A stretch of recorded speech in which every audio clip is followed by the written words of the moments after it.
बिस्मिल्लाहिर्रहमानिर्रहीम। अस्सलाम वालेकुम डियर स्टूडेंट्स। इससे पहले एक लेक्चर में हमारा डिस्कस हुआ था तहरीक पाकिस्तान और क़याम पाकिस्तान को हम स्टार्ट किया था, और उसमें हमने कुछ स्टेप्स देखे थे। मोहम्मद बिन कासिम से लेकर 1857 की जंग आज़ादी, मुस्लिम लीग का क़याम, उसमें तहरीक हिजरत तक हमने उसको डिस्कस किया था कि बरसगीर के जो उलमा थे उन्होंने फतवा दिया था कि ये दारुल हरब है, यहाँ से मुसलमानों को हिजरत करनी चाहिए थी। तो यहाँ से हज़ारों की तादाद में मुसलमान अफ़गानिस्तान की तरफ उन्होंने हिजरत की, लेकिन वहाँ पर उनको पनाह ना मिलने की वजह से वो वापस लौटे और उनको जो है वो काफ़ी नुकसान भी हुआ, क्योंकि उन्होंने अपनी प्रॉपर्टीज़, अपनी जायदाद, माल मवेशी इधर ही बेच दिए या उनसे छीन लिए गए। तो उन हालात में वो जो है वो काफ़ी नुकसान हुआ था। उसके बाद हम अगले पॉइंट की तरफ आते हैं। हमारा नेक्स्ट पॉइंट है नेहरू रिपोर्ट। 1928 में जो है वो इसका जो है वो अमल में आई है। बेसिकली ये क्या थी, नेहरू रिपोर्ट क्या थी? नेहरू रिपोर्ट दरअसल हिंदू की तरफ से मुसलमानों के हक में जितने इक़दामात भी बरतानवी हुकूमत ने उठाए थे उनके ख़िलाफ़ थे, और मुसलमानों के तमाम हकूक़, जिसमें ख़ुद मुख्तारी थी, जुदागाना तशख़्ख़ुस था, उसके अलावा उनको मुख्तलिफ़ मकामी नुमाइंदगी या जो भी हकूक़ अब तक स्ट्रगल करके मुसलमानों ने हासिल किए थे, उन सब के ऊपर जो है वो इस रिपोर्ट ने पानी फेर दिया, और मुसलमानों के वो तमाम स्ट्रगल जो है वो वेस्ट करने की कोशिश की गई इस रिपोर्ट के ज़रिए। नेहरू रिपोर्ट ने मुसलमानों के साथ माजी में किए गए तमाम मुआहदे जो हमने बरतानवी हुकूमत से किए थे उन पर पानी फेर दिया, और जुदागाना इंतखाब के असूल को रद्द करते हुए इन तमाम तहफ़्फ़ुज़ात को भी मानने से इनकार कर दिया जो मुसलमान अपनी तरक्की और बका के लिए लाजमी समझते थे। यानी जितने भी पॉइंट्स थे जो मुसलमान समझते थे कि हम अगर ये हो जाएं तो हम कामयाब हो सकते हैं, हम आगे बढ़ सकते हैं, लेकिन इस नेहरू रिपोर्ट ने उन पे भी जो है वो नुकसान किया, उन पे भी पानी फेरा। लेकिन सबसे बड़ा नुकसान जो हुआ मुसलमानों को ये हुआ कि जो जुदागाना इंतखाब का हक हमने हासिल किया था बड़ी कोशिश करके, स्ट्रगल करके, उसको भी इस नेहरू रिपोर्ट ने जो है वो ख़त्म करवा दिया, और मुसलमानों के पास जो है वो एक बार फिर से जो है वो कोई रास्ता नहीं छोड़ा था। मुसलमान अपनी तरक्की के लिए, जो बका के लिए जो इक़दाम उन्होंने किए थे वो ख़त्म कर दिए गए। नेहरू रिपोर्ट की वजह से दोनों कौमों के बाबैन ताल्लुकात ख़राब हो गए, दोनों कौमों यानी कि हिंदू और मुसलमानों के खिलाफ, क्योंकि ये रिपोर्ट पेश की थी हिंदू ने, और जिसकी वजह से जो मुसलमानों के हकूक़ थे वो ख़त्म कर दिए गए थे। इस बिना पर हिंदू और मुसलमानों के दरमियान जो है वो मामला ख़राब हो गए, ताल्लुकात ख़राब हो गए, और वो एक दूसरे के अगेंस्ट हो गए, मुखालिफ हो गए। क़ायद-ए-आज़म के 14 नुकात हैं 1929 में। बेसिकली तो ये क़ायद-ए-आज़म ने नेहरू की इस रिपोर्ट के जवाब में या नेहरू की इस रिपोर्ट के अगेंस्ट क़ायद-ए-आज़म ने 14 नुकात पेश किए थे। जब नेहरू रिपोर्ट पेश हुई तो उसको देखते हुए क़ायद-ए-आज़म ने मुसलमानों की नुमाइंदगी करने के लिए, अपनी जो है कौम की नुमाइंदगी के लिए ये 14 नुकात पेश किए थे। दरअसल ये 14 नुकात नहीं हैं, ये वो 14 रास्ते हैं जिन पर मुसलमान कौम चल कर यहाँ तक पहुँची। वो 14 पॉइंट्स, वो 14 इंतहाई अहम नुकात कौन कौन से हैं, आप इसको जो है वो लर्न करने की कोशिश करें। नंबर 1, आइंदा आइन यानी कि जो कानून होगा इस इलाके का वो वफाकी तर्ज का हो, जिसमें सूबों को खुद मुख्तारी दी जाए। यानी जो आइन बनाया जाए, कानून बनाया जाए, वो वफाक की तर्ज का हो, यानी वो वफाक में बनाया जाए, एक मरकज़ में बनाया जाए, और उसके अंदर बाकी तमाम जो सूबे हैं उसको नुमाइंदगी दी जाए। पहला पॉइंट ये था कि सूबाई खुद मुख्तारी दी जाए, उसको नुमाइंदगी दी जाए, और जो कानून हो वो वफाकी हो, ना कि किसी एक जगह पर, एक इलाके पर एक कानून बना दिया जाए जो एक कौम को तो फ़ायदा दे रहा हो लेकिन दूसरी को नुकसान पहुँचा रहा हो। इसके मुखालफत की गई। नंबर 2, तमाम सूबों को एक ही असूल पर खुद मुख्तारी दी जाए। यानी अगर हमने परसेंटेज, आबादी की परसेंटेज को देखकर खुद मुख्तारी देनी है तो तमाम कौमों के लिए वही असूल होगा, जिस इलाके में जिस कौम की जितनी आबादी होगी उसी हिसाब से उसको खुद मुख्तारी दी जाए। तीसरा पॉइंट, सूबों में अक़लियतों को मुनासिब नुमाइंदगी दी जाए। जिस सूबे में जो भी अकलियत हो, मुसलमानों का सूबा है, अगर उसमें हिंदू की अकलियत है तो उसको नुमाइंदगी दी जाए। अगर हिंदू ज़्यादा आबादी रखते हैं, वो अक्सरियत में है और उसमें मुसलमान अकलियत है, तो उनको उनकी लिहाज से अकलियत माना जाए और उसको नुमाइंदगी दी। चौथा पॉइंट था, मरकज़ी असम्बली में मुसलमान मेंबरान की तादाद 1/3 से कम नहीं होनी चाहिए। जो मरकज़ी असम्बली हो उसके अंदर कम अज़ कम मुसलमानों की जो तादाद है वो 1/3 हो हर सूरत में, ताकि वो भी अपनी कौम के हक़ के लिए आवाज़ बुलंद कर सकें। जुदागाना इंतखाब का असूल हर फ़िरके पर लागू होना चाहिए। अलबत्ता अगर कोई फ़िरका चाहे तो अपनी मर्ज़ी से मखलूत तरीके इंतखाब कबूल कर सकता है। अब बेसिकली ये पॉइंट ये कह रहा है कि जो जुदागाना इंतखाब होगा वो मुसलमान, हिंदू, सिख, ईसाई ये अलग हो गया, लेकिन इसके बाद अगर उनके अंदर फ़िरके हैं वो कहते हैं कि हम इस तरीक़ेकार से इंतखाब में हिस्सा नहीं लेना चाहते, तो वो अपनी मर्ज़ी से मखलूत तरीक़े इंतखाब में हिस्सा ले सकते हैं, वो शिरकत कर सकते हैं। चाहें तो वो अपनी कौम के साथ आ सकते हैं, चाहे तो वो मखलूत तरीक़े इंतखाब में भी शिरकत कर सकते हैं। जुदागाना के बजाय वो मखलूत के साथ हिस्सा ले सकते हैं। पॉइंट नंबर 6 है हमारे पास, सूबों को हदूद इस अंदाज से मुतय्यन की जाएं जिसके अंदर उस इलाके में मौजूद अक्सरियत के लिहाज से उनकी नुमाइंदगी हो। यानी कि ऐसा इलाका जिसमें मुसलमान ज़्यादा हैं, हिंदू ज़्यादा हैं, सिख ज़्यादा हैं, उनको जो है वो नुमाइंदगी दी जाए। लेकिन सूबों की हदूद में कोई ऐसी तब्दीली ना की जाए जिससे पंजाब, बंगाल और सरहदी सूबा जो कि पश्तून बेल्ट कहलाता है, इसको मुतासर नहीं होना चाहिए, क्योंकि ये ऑलरेडी मुसलमान आबादी वाले इलाके थे। तो कायदे आज़म ने ये पॉइंट रखा कि सूबों के लिहाज से नुमाइंदगी दी जाए, लेकिन ये जो इलाके हैं बंगाल, मगरबी सरहद सूबा, पंजाब और शुमाल मगरबी सूबा, इनको मुसलमान नुमाइंदगी दी जाए। सातवां, तमाम लोगों को यकसा मजहबी आज़ादी दी जाए। तमाम से मुराद जो भी हैं, हिंदू, सिख, ईसाई और किसी भी मज़हब से ताल्लुक़ रखने वाले नुमाइंदे जहाँ पर मौजूद हैं उनको आज़ादी दी जाए। अगर कोई मुसव्वदा कानून किसी ख़ास फ़िरके से मुतल्लिक़ हो और इस फ़िरके के 3/4 अरकान इस मुसव्वदे के ख़िलाफ़ राय दें तो उसे नामंजूर समझा जाए। यानी एक कानून बनाया जाए किसी एक फ़िरके के लिए, किसी एक कौम के लिए, लेकिन उसी कौम के, उसी फ़िरके के 3/4 लोग उसके हाकिमी ना हों तो वो कानून पास ना किया जाए। सिंपली हम इसको ये कह सकते हैं कि अगर एक हिंदू लोग कोई ऐसा कानून बना रहे हैं मुसलमान के लिए और मुसलमान को कहते हैं कि आप कानून बनाएं, लेकिन वो बनाया हुआ कानून 3/4 मुसलमान कबूल ही नहीं करते और वो उसके हक़ में वोट नहीं देते, कहते हैं कि नहीं हमें जो है वो नाकाबिल कबूल है, ये हमारे हक़ में ठीक नहीं है, या हम इसे कबूल नहीं करते, तो अगरचे वो मुसलमानों के लिए ही बनाया गया हो वो काबिल कबूल नहीं होगा जब तक उसके लिए अक्सरियत का होना ज़रूरी है। सिंध को बम्बई से अलग करके एक अलग सूबा बनाया जाए, क्योंकि ये 1929 यानी 1929 का है, तो उस वक्त ये सिंध बम्बई का हिस्सा था और बम्बई एक सूबा था और सिंध उसके अंदर शामिल था। तो कायदे-ए-आज़म ने कहा कि सिंध को बम्बई से अलग किया जाए और इसको अलग से एक सूबा करार दिया जाए।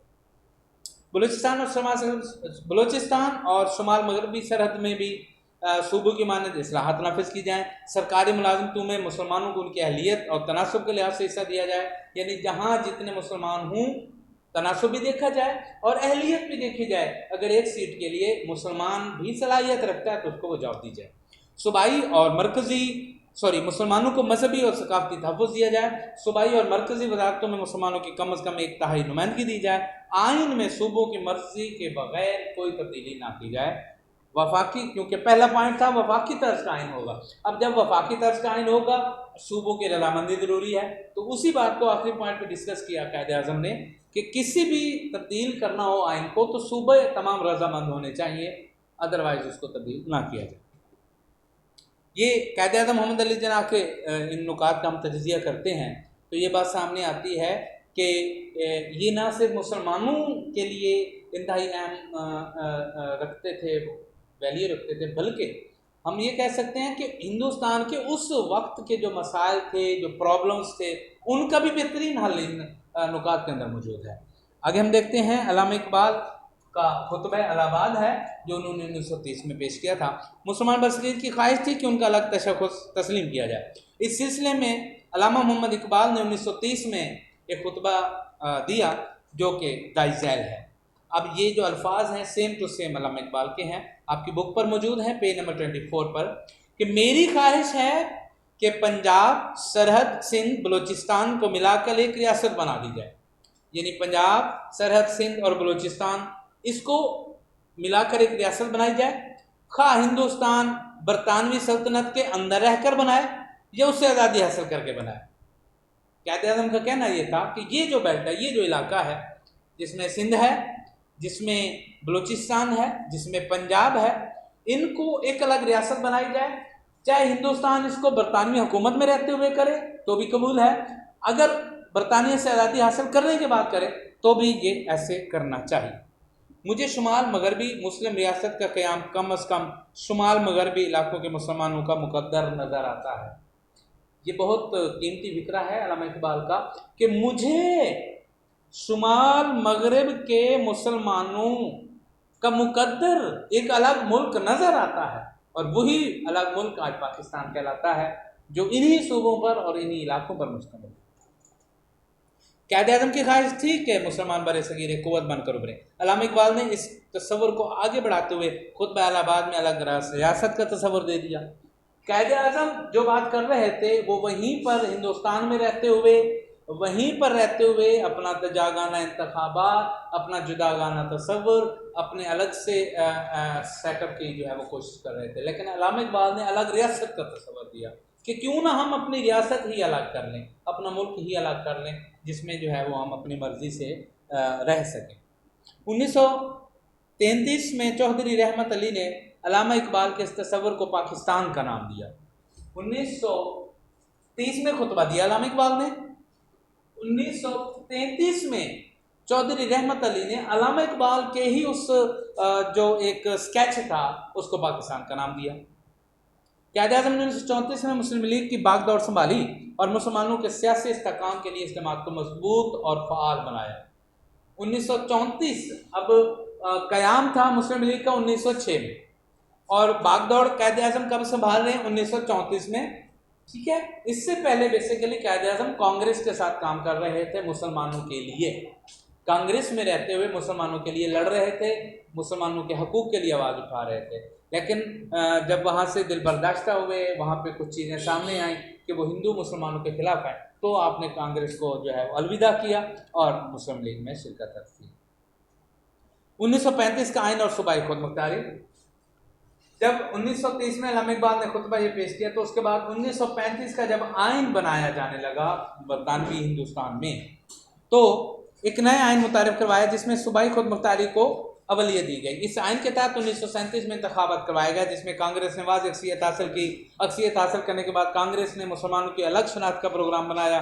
ہندو نے اس سلسلے میں مسلمانوں پر مذہبی پابندیاں لگانے کی بھی کوشش کی، مسجدوں کے باہر شور شروع کرنا شروع کر دیا، مسلمانوں پر ملازمتوں کے دروازے بند کر دیے گئے، اسکولوں میں اردو کی جگہ ہندی رائج کر دی گئی، گاندھی کی مورتی کو پوجا کرنا ضروری قرار دیا گیا، مسلمان بچوں کو ماتھوں پر تلک لگانے کا حکم دیا جانے لگا، مسلمانوں کو ان کے خلاف نفرت پر مبنی وندے ماترم گانا ترانہ گانے پر مجبور کیا گیا، اور ہر وہ ظلم اور ہر وہ حق سلب کرنے کی کوشش کی گئی جو ایک مسلمان کو زندگی گزارنے کے لیے چاہیے تھا۔ تو اس رویے کو دیکھتے ہوئے یہ جو ابھی میں آپ کو ڈسکس کر رہا تھا کہ زبان پر پابندی، اسکولوں پر پابندی، مسلمان بچوں کے اوپر مذہب کی پابندی، مسجدوں پر پابندی، اگر کوئی نماز پڑھ رہا ہوتا تھا تو ان کے باہر شور شروع کر دیتے تھے، ان ساری چیزوں کو دیکھتے ہوئے اور اس رویے کو دیکھتے ہوئے مسلمانوں کے اندر بھی ایک جذبہ پیدا ہوا کہ ہمیں ان سے جان چھڑا لینی چاہیے، اور اسی جذبے نے ہمیں جو ہے وہ اس پاکستان کی صورت میں خوبصورت تحفہ دیا۔ 1938 میں پٹنہ کے مقام پر مسلم لیگ کا سالانہ اجلاس ہوا جس کو قائد اعظم نے لیڈ کیا، اور اس اجلاس کے اندر یعنی پٹنہ کے اندر جو 1938 میں اجلاس ہوا اس کے اندر جو ہے وہ محمد علی جناح کو قائد اعظم کہا گیا، مسلمانوں کی طرف سے خطاب دیا گیا، قائد اعظم مانا گیا، اپنا سب سے بڑا لیڈر، سب سے بڑا قائد مانا گیا 1938 میں پٹنہ کے مقام پر۔ ان میں یہ جو ڈیٹ وائز کچھ پوائنٹس آ رہے ہوتے ہیں جن کے اندر ڈیٹ ہوتی ہے، یہ بیسیکلی ایم سی کیوز کے لیے بھی ان کو ریپیٹ کرتے رہیے. اور ڈیٹس کے علاوہ جیسے 14 نکات تو خیر لانگ کویشچن میں آتا ہے، لیکن جو جیسے خطبہ الہٰ کی ڈیٹ ہے، چودھری رحمت علی نے کب جو ہے وہ پاکستان کا نام تجویز کیا، قائد اعظم کو قائد اعظم کا لقب کب ملا، اس طرح کے یہ جو پوائنٹس ہیں یہ ان کو ہائی لائٹ کرتے رہیں اور ان کو ایز اے آبجیکٹو جو ہے وہ آپ مارک کرتے جائیں ساتھ ساتھ. 1939 میں جب کانگریس وزارت کا خاتمہ ہوتا، قائد اعظم اور مسلم لیگ کی اپیل پر مسلمانوں نے 22 دسمبر 1939 کو یوم نجات منایا. کیوں؟ کیونکہ اس وقت کانگریس کا خاتمہ ہوا، کانگریس کی جو حکومت تھی وہ ختم ہو گئی. قرارداد لاہور 1940. اب یہ 1935 میں یہ قانون پاس ہوا تھا. 4 سال بعد 1939 میں کانگریسی وزارتیں ختم ہوئی اور مسلمانوں نے اس کو یوم نجات کے طور پہ منایا. قرارداد لاہور 1940 میں پیش کی گئی اور اس قرارداد کے اندر جو ہے وہ مزید جو نیکسٹ اسٹیپ سے وہ لیا گیا، مزید اقدامات کیے گئے. اس کو جو ہے وہ لانگ اور شارٹ دونوں میں آپ نے پریپیئر کرنا ہے. یہ قرارداد مسلم لیگ کا 27واں سالانہ اجلاس تھا.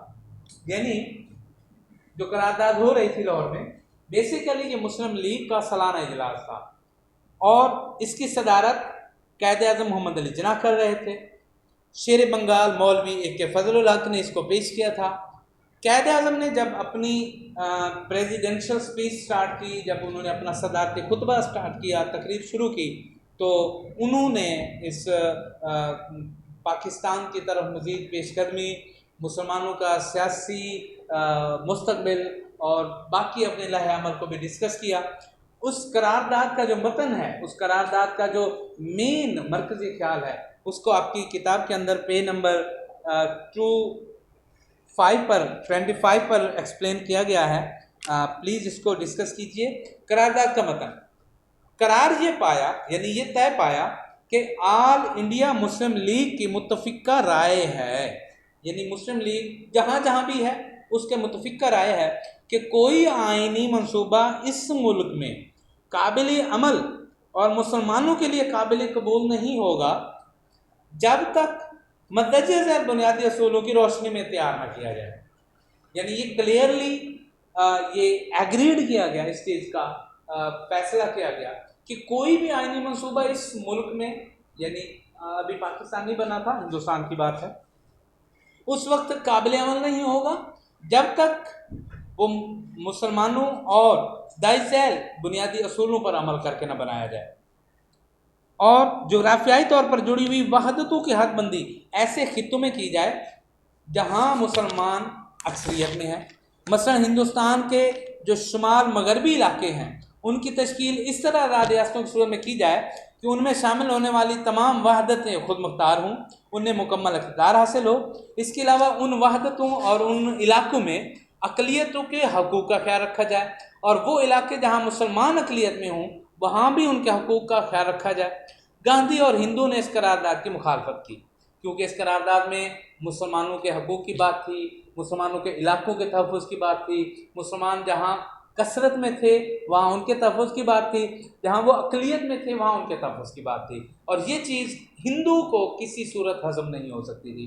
تو انہوں نے اس کی مخالفت کی اور شدید طریقے سے مخالفت کی. گاندھی اور ہندو نے اس قرارداد کی مخالفت میں برطانوی پریس کو ایک جو ہے وہ تحریر لکھی اور کہا کہ یہ جو کچھ اس قرارداد میں بیان کیا گیا ہے یہ تو قائد اعظم کا، جناح کا پاکستان ہے، یہ تو ٹوٹلی پاکستان کی بات ہو رہی ہے، ہمیں توڑنے کی بات ہو رہی ہے. اس قرارداد کے صرف 7 سال بعد مسلمان جو تھے بر صغیر کے وہ ایک الگ ملک حاصل کرنے میں کامیاب ہو گئے. 1940 میں یہ پیش کی گئی تھی، 7 سال بعد ہم جو ہے پاکستان حاصل کرنے میں کامیاب ہو گئے. ڈیئر اسٹوڈنٹس، آج کی ڈائری آپ کی یہ ہے کہ آپ نے 14 نکات سے آپ نے پک کرنا ہے قرارداد لاہور تک. اس میں جتنی ڈیٹس ہیں آپ نے اس کو ایم سی کیوز کے طور پر ہائی لائٹ کرنا ہے، اور قرارداد کا جو متن ہے اس کو آپ نے شارٹ کویشچن کے طور پر ہائی لائٹ کرنا ہے. اس کے علاوہ آپ کے پاس پیج نمبر 25 پر ایک باکس ہے جس کے اندر ایک ایکسٹرا کویشچن ہے کہ آپ جانتے ہیں پہلی گول میز کانفرنس 1930 یعنی 1930 दूसरी 1931 और तीसरी 1932 में लंदन में हुई थी। इनको एक्सप्लेन इंशाल्लाह हम नेक्स्ट लेक्चर में करेंगे। यहाँ पर आपने इसको MCQs के तौर पर हाईलाइट करना है, और ऑल डेट्स जो है वो जितनी इसमें है वो MCQs के तौर पर, और इसमें लॉन्ग क्वेश्चन आपका जो है वो कायद आज़म के 14 नुकात हैं। इसको आप लॉन्ग क्वेश्चन में लिख कर लर्न करके मुझे व्हाट्सएप करें, और जो शार्ट क्वेश्चन और जितनी डेट्स हैं उनको MCQs के तौर पर हाईलाइट करें बुक पर और मुझे व्हाट्सएप करें। Thanks a lot.